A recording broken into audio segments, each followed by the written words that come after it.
There are moments in life when the heart knows something before the mind dares to admit it. You may have felt it already, a strange calm where anxiety once lived, a certainty that did not arrive with fireworks but with silence. We often expect God's confirmations to arrive loudly, announced by unmistakable signs and thunderous clarity. Yet more often, they come gently, almost inconveniently understated, like a truth that has been waiting patiently for us to stop arguing with it. When God confirms something, He does not always add more noise to the world. Sometimes He removes it. You have prayed, perhaps longer than you expected to. You have reasoned with God, bargained, surrendered, taken back your surrender, and offered it again. You asked not only for an answer, but for assurance that you were not imagining your hope into existence. For hope, when unguarded, can be a dangerous thing. It exposes us to disappointment. And yet, despite your caution, the prayer persisted. Not because you forced it, but because it refused to leave you alone. It is worth noticing that God rarely confirms things in the way we rehearse in our imagination. We picture a dramatic turning point, a visible declaration, a sudden transformation that leaves no room for doubt. But God, who understands the human heart better than the human heart understands itself, often confirms His will through alignment rather than announcement. Circumstances begin to lean in the same direction. Resistance quietly dissolves. What once felt uncertain now feels settled, even if unanswered questions remain. You may have assumed that the delay meant indecision, either yours or theirs. But delay is not always hesitation. Sometimes it is preparation, sometimes protection, and sometimes it is simply the time required for two independent wills to arrive at the same conclusion without coercion. God does not override the freedom He Himself designed. When something is truly given by Him, it arrives without force. Consider how often we mistake silence for absence. We assume that because we cannot see movement, nothing is happening. Yet the most significant decisions in a human life are often made privately, away from witnesses, long before they are ever spoken aloud. The absence of visible progress does not imply the absence of resolution. In fact, some decisions are finalized precisely because they are no longer debated. What unsettles us most is not uncertainty, but the loss of control. We want to know not only what will happen, but when and how. We want confirmation that spares us vulnerability. But God's confirmations do not eliminate faith, they refine it. He confirms enough to sustain obedience, not enough to render trust unnecessary. If this prayer has stayed with you, if it has returned even when you tried to release it, that persistence itself may be evidence of something already set in motion. Not all prayers linger because they are unanswered. Some linger because they are already answered in ways that have not yet crossed into your field of vision. We forget that God's work is not limited to our awareness of it. It is also possible that you feared being the only one holding on, that your prayer was a solitary act offered into a void. But God does not work asymmetrically when His purpose involves more than one heart. He does not ask one person to carry faith while leaving the other untouched. What He joins, He prepares on both sides, often separately, often silently, but always intentionally. There is a quiet dignity in realizing that what you have been asking for is no longer undecided. Not because circumstances are perfect, not because every obstacle has vanished, but because the question itself has already been resolved where it matters most. Decisions of the heart are rarely impulsive. They are the result of accumulated clarity, and clarity, once reached, does not announce itself loudly. It rests. You may still be tempted to search for signs, to replay conversations, to interpret every detail as proof or contradiction. This is the habit of a mind that has not yet learned to trust peace as evidence. But peace, when it comes without denial or illusion, is one of the most reliable confirmations God gives. It does not rush you. It does not demand explanation. It simply remains. And perhaps the most difficult truth to accept is this: when God confirms something, it often requires you to stop striving for reassurance and begin preparing for responsibility. Because what is decided is not meant to inflate hope, but to shape character. What has been aligned is not fragile. It does not need constant protection from doubt.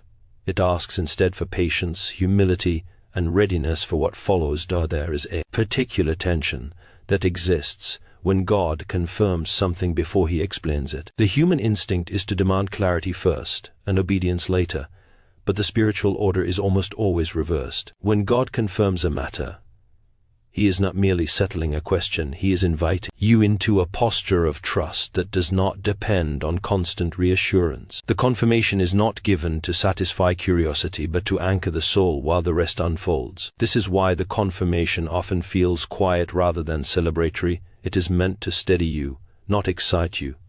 Many people assume that confirmation means immediate manifestation, yet Scripture and experience both suggest otherwise. God confirms long before He reveals, and He reveals long before He completes.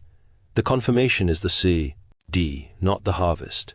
It is planted deeply enough that it can survive seasons of doubt, delay, and misunderstanding. If God were to give everything at once, faith would have no work to do. But faith, like a muscle, grows only when it is required to hold weight.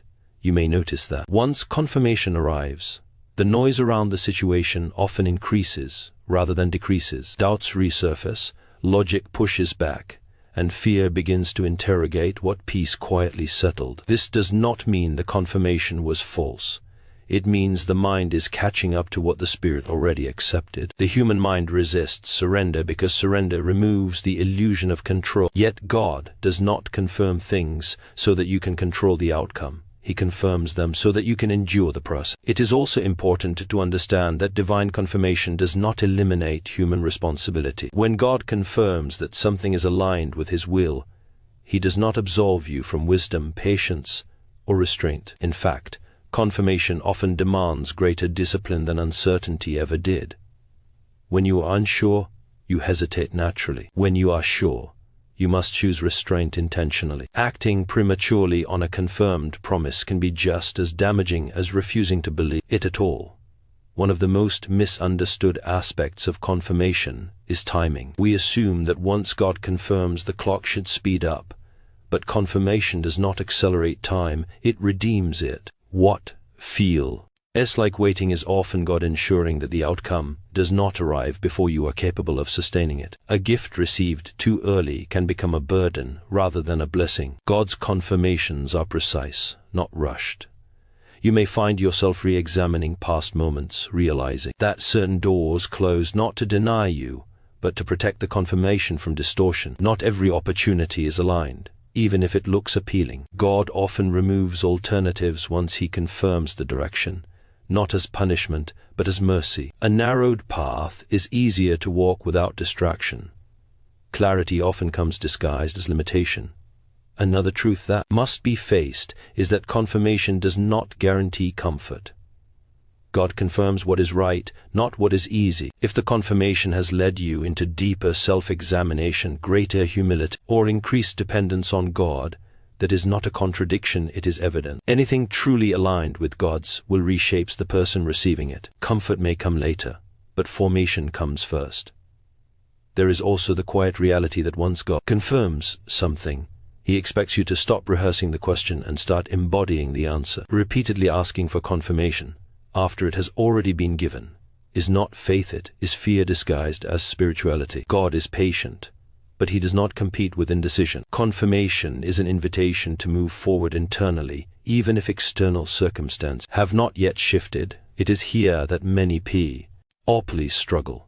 They want outward proof before inward commitment. But God often waits for inward alignment before allowing outward change. When your posture becomes settled, when your anxiety no longer dictates your prayers, when gratitude replaces negotiation, you may discover that the confirmation has already done its work. It has transformed how you wait, how you speak, and how you trust.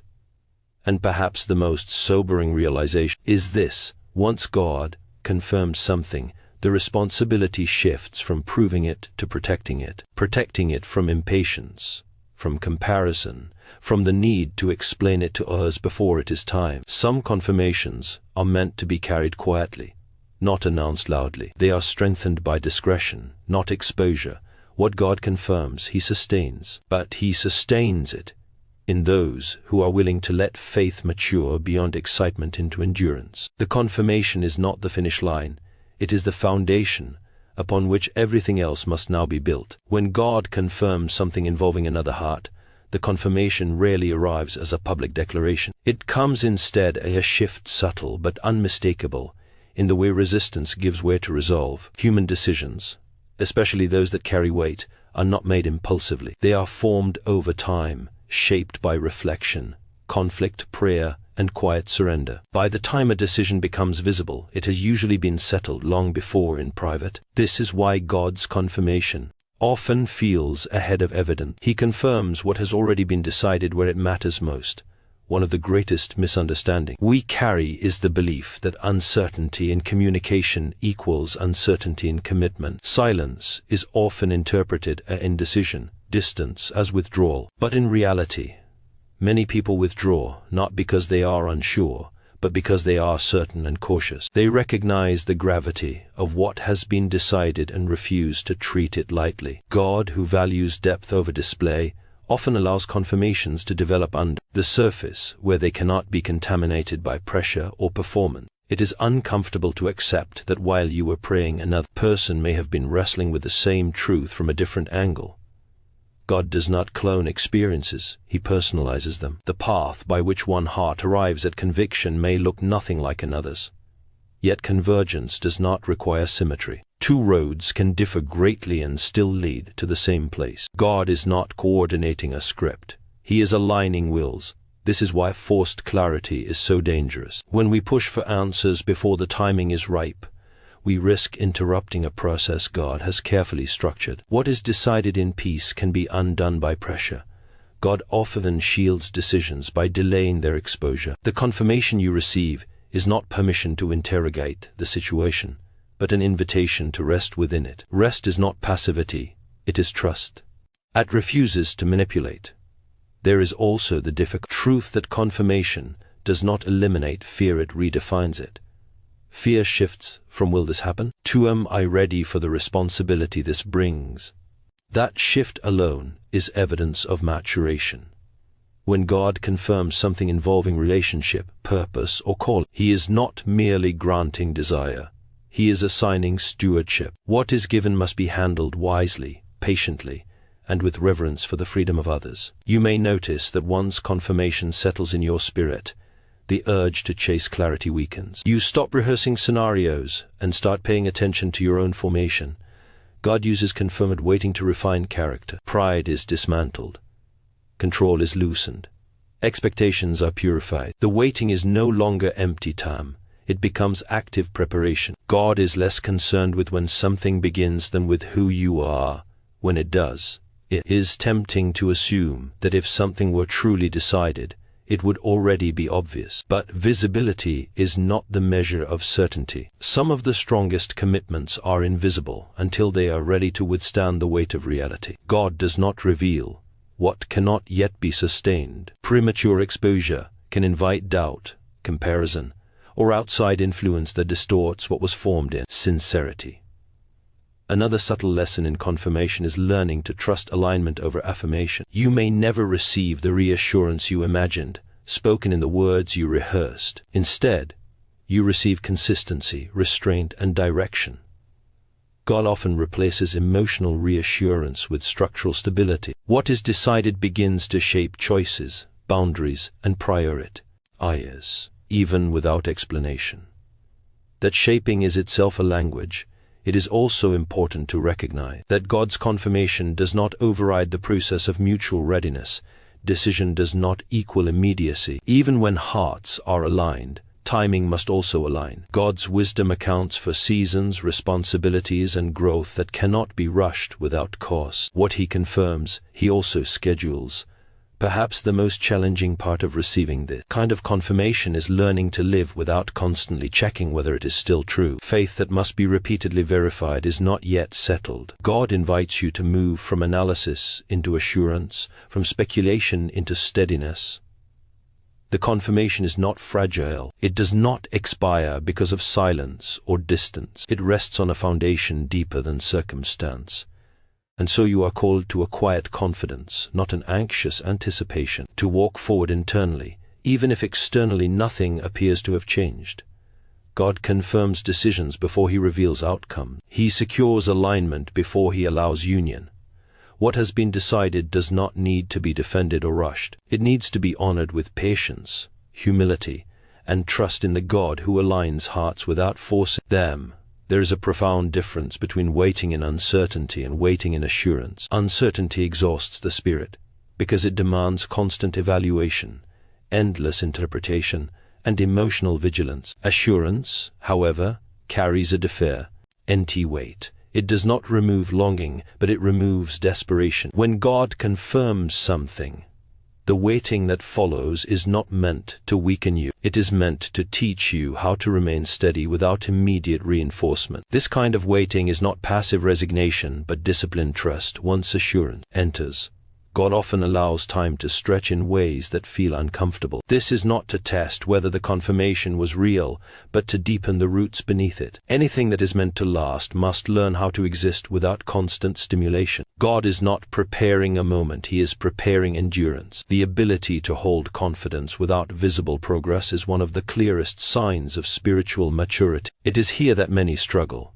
because assurance feels like it should lead to momentum. We expect movement, affirmation, or at least some external sign that confirms what has already been settled internally. But God frequently withholds visible reinforcement to prevent dependence on circumstances. If assurance required evidence to survive, it would not be assurance at all. True confirmation remains intact, even when the environment does not cooperate. During this season, you may find that God begins to address areas of your life that seem unrelated to the confirmation itself. Old habits are confronted. Motivations are purified. Attachments that once felt harmless are quietly challenged. This can feel confusing, even frustrating, but it is intentional. God does not build future realities on unstable foundations. What He confirms, He also prepares to support. Preparation often looks like refinement rather than reward. There is also the subtle lesson of restraint. Assurance tempts us to speak prematurely, to explain what has not yet unfolded, to seek validation from others. But God often asks for silence, not secrecy rooted in fear, but discretion rooted in wisdom. Some truths grow best when they are not constantly exposed. Silence becomes a form of stewardship, a way of honoring what God has entrusted to you. You may notice that the desire to control outcomes begins to surface more clearly during assured waiting. When uncertainty ruled, control felt impossible. Now that assurance exists, control feels tempting. This is where trust must deepen. God confirms to free you from anxiety, not to recruit you into management. What He has aligned does not need supervision. It needs submission. Another quiet transformation occurs in how you pray. The tone shifts. Prayer becomes less about persuasion and more about alignment. You stop asking God to make something happen and begin asking Him to make you ready. This shift reveals that assurance has taken root. When the heart rests, prayer becomes conversation rather than negotiation. It is also worth acknowledging that assured waiting can feel lonely. Others may not see what you see or carry what you carry. They may encourage you to move on, to let go, to stop hoping. Yet assurance does not depend on consensus. God rarely confirms things through majority opinion. What He confirms, He often entrusts to individuals before it becomes understandable to groups. Loneliness, in this context, is not abandonment, it is insulation. As time passes, assurance reshapes your reactions. You become less reactive to setbacks and less euphoric about small signs. Emotional extremes begin to level out. This is not indifference, it is stability. God is teaching you how to remain consistent regardless of external fluctuation. Stability is necessary for anything that will eventually carry weight. One of the most misunderstood aspects of this season is the fear that waiting will diminish desire. But God does not confirm something only to let it fade into apathy. True assurance does not erode longing, it purifies it. What is removed is obsession, not affection. Desire becomes quieter but deeper, less frantic and more resilient. Eventually you may realize that the waiting itself has already answered many of your earlier prayers. You asked for peace, for clarity, for freedom from fear. Assurance provided these before the outcome arrived. God often gives the fruit of the promise before the promise itself, so that you learn to value Him more than the result. And so you continue forward, not because everything is visible, but because everything is settled. Assurance teaches you how to live without urgency, how to trust without tension, and how to prepare without panic. What God has confirmed does not rush. It remains steady and intact, shaping you quietly as you wait for the time when what is already certain becomes visible. There comes a stage after confirmation and waiting when God begins to teach discernment at a deeper level. It is no longer about whether the thing is real, but about how you carry it. Confirmation can initially feel like relief, but over time, it reveals responsibility. What God affirms in your life is not meant to be handled casually. Familiarity can breed carelessness if reverence is lost, and so God often introduces a quiet seriousness into the soul of the one who has received assurance. At this point, distractions tend to reveal themselves more clearly. Things that once felt neutral begin to feel heavy. Conversations that once seemed harmless now feel misaligned. This is not because life is shrinking, but because focus is sharpening. When God confirms something, He often narrows your attention, not to deprive you but to protect what is forming. A divided heart cannot steward a confirmed promise without distorting it.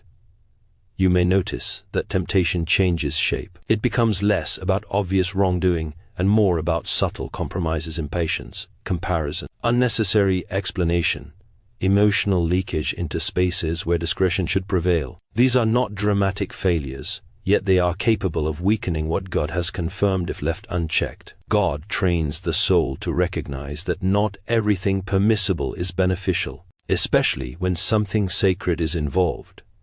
There is also a refinement in how you interpret signs. Early on, you may have searched for meaning in every detail, every coincidence, every moment of emotional resonance. But as maturity grows, discernment replaces obsession. You learn to distinguish between confirmation and coincidence, between peace and excitement. God does not want you dependent on constant signs.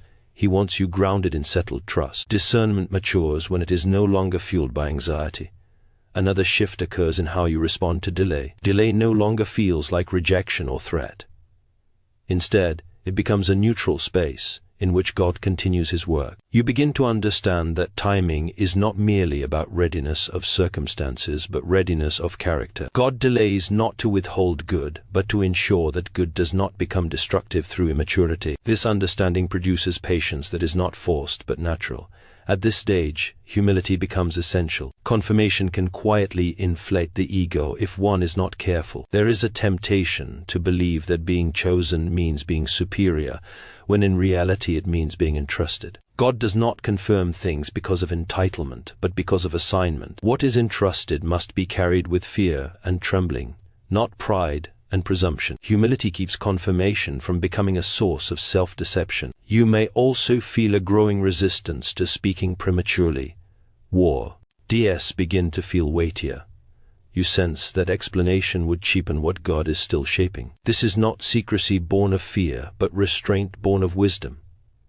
God often teaches silence as a form of obedience. What He has confirmed does not need defending, advertising, or validation. It needs faithfulness. There is an internal recalibration that takes place as well. Your emotional reactions become slower, your judgments more measured. You are less inclined to chase reassurance and more inclined to maintain integrity. This is not emotional detachment. It is emotional maturity. God is teaching you to be governed by truth rather than impulse. Stability becomes more valuable than intensity. In this season, God also exposes false urgency. You begin to see how often impatience disguises itself as faith. True faith is not hurried. It trusts that what is aligned does not require acceleration. When God confirms something, He builds it to last, not to impress. Longevity requires patience, and patience requires surrender. There is also the quiet realization that confirmation does not exempt you from obedience in unrelated areas.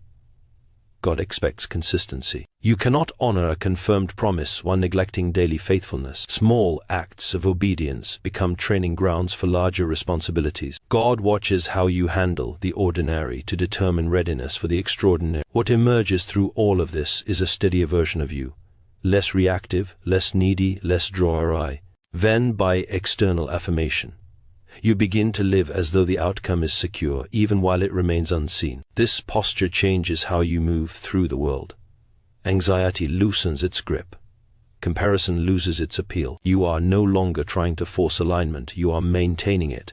And perhaps the most subtle transformation is this: the confirmation no longer feels like something you are waiting for, but something you are living in. It shapes your choices, your tone, your patience, your integrity. Without announcement or display, it has already begun to do its work, forming a foundation strong enough to carry what will eventually be revealed. There is a moment, often unnoticed, when waiting gives way to readiness. It does not announce itself with emotional urgency. It arrives quietly, like recognition rather than discovery. This is the stage where God's confirmation has done its deepest work. The question is no longer whether the promise is real, nor whether the timing is fair, but whether the heart has learned how to hold fulfillment without losing reverence. Readiness is not excitement, it is steadiness.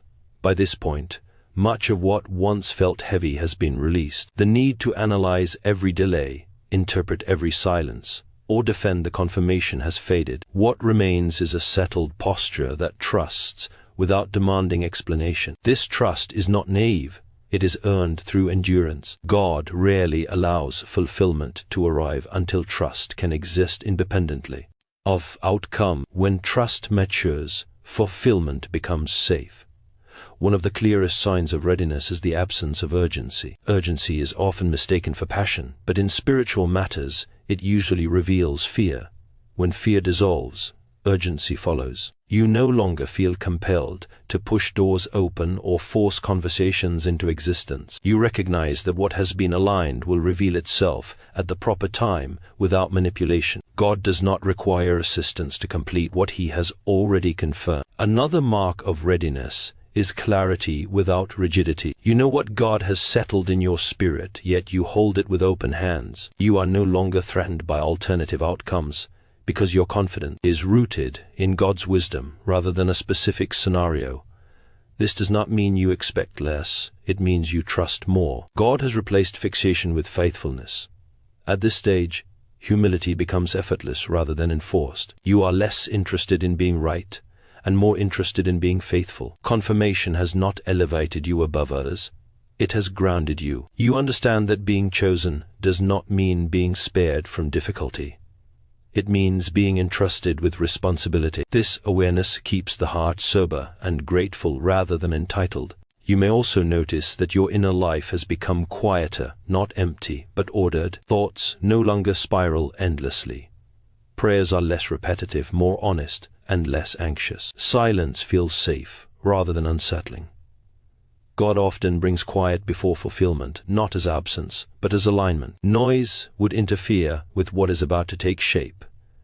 There is also a renewed sensitivity to timing. You no longer rush moments that require patience, nor delay obedience that requires action. Discernment sharpens. You recognize when to wait and when to move without needing constant reassurance. This balance is a sign that trust has matured into wisdom. God's confirmations are not meant to create dependence, but discernment. It is important to understand that readiness does not guarantee immediate manifestation. Sometimes readiness is followed by one final stretch of waiting, not to refine faith, but to synchronize circumstances beyond your control. God's work is rarely isolated. What involves more than one life requires coordination that extends beyond personal preparedness. Readiness simply ensures that when movement begins, it will not be mishandled. There is also a deep peace that accompanies this stage, a peace that does not fluctuate with external changes. This peace is not emotional numbness. It is confidence rooted in surrender. You are no longer bracing yourself for disappointment or rehearsing joy in advance. You are present. God has taught you how to live fully without demanding outcomes. At times, you may look back and realize that much of what you thought you were waiting for has already been given in another form. You asked for assurance, and you received peace. You asked for clarity, and you received stability. You asked for fulfillment, and God first gave you freedom from fear. These were not substitutes, they were preparation. When fulfillment does arrive, whether suddenly or gradually, it will feel less like a surprise and more like recognition. You will know it belongs, not because it is dramatic, but because it fits. God's confirmations do not create chaos when they materialize, they create coherence. Life does not become louder, it becomes more integrated. And perhaps the most meaningful outcome of this entire process is not the fulfillment itself, but the person you have become while waiting. You are steadier, more discerning, less driven by fear, more anchored in trust. God has not merely been preparing an outcome, He has been preparing you. What is about to be revealed will not define you. It will rest upon a foundation already formed, one shaped by patience, humility, and a trust that no longer needs to be proven.